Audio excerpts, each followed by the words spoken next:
للأسف الشديد هو كيف تم تسريب هذه القرارات. أولا كل الشعب المصري من 5 أيام أو من 7 أيام بنطالب بقرارات ثورية، مش كده يا دكتور؟ من يوم الثورة على فكرة، من يوم الثورة. والدكتور مرسي ما زال متأخر برضه. بالظبط. وبعضنا اتهم الدكتور مرسي بأنه ضعيف وأنه لا يجرؤ على اتخاذ قرارات ثورية. أنا واحد من الناس قبل هذه القرارات، أظن كان يوم الحد تقريبا، طالبت الدكتور محمد مرسي في مداخلة في أحد القنوات، في مناظرة في أحد القنوات مع الأستاذ حافظ أبو سعدة، خرجت على الدكتور مرسي وقلت لابد أن يصدر قرارات ثورية ولابد أن تكون هناك قرارات، وكلنا كنا منتظرين هذه القرارات. هل ده كنت تقصده؟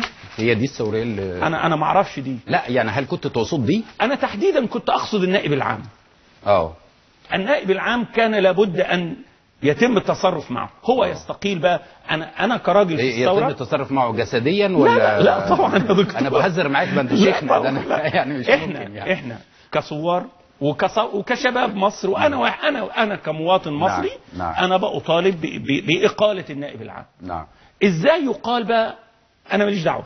أيوه. انتوا كرئيس، بس انت بتطلب المستحيل. ما هو ازاي انت بتطلب شيء لا يمكن عمله؟ دكتور، وان الرئيس استمع الى كلامك ستؤخذ بوزره. احد التحفظات الرئيسيه ليا على هذا الدستور اللي بيتعمل مش مساله الشريعه ولا مش الشريعه. لا انا تهمني جدا الشريعه دي، هتطبق ان شاء الله. ان شاء الله هتطبق غصب عن اي حد، هتطبق. لكن انا بتكلم وغصب عن اي حد، لا، لانه هيبقى ارهاب. لا مش ارهاب، لا ارهاب في التطبيق، لا ارهاب في الدين. بص يا دكتور، ما حدش ولا في مصر اكراه في الدين، قد تبين الرشد من الغي، لكن هتطبق ده وعيد. ما حدش في مصر رافض الشريعه، ولابد ان احنا نفرق بين تطبيق الشريعه. المسيحي قبل المسلم عايز الشريعه بالظبط، بس كيف تطبق، هي دي النقطه. انا تحفظ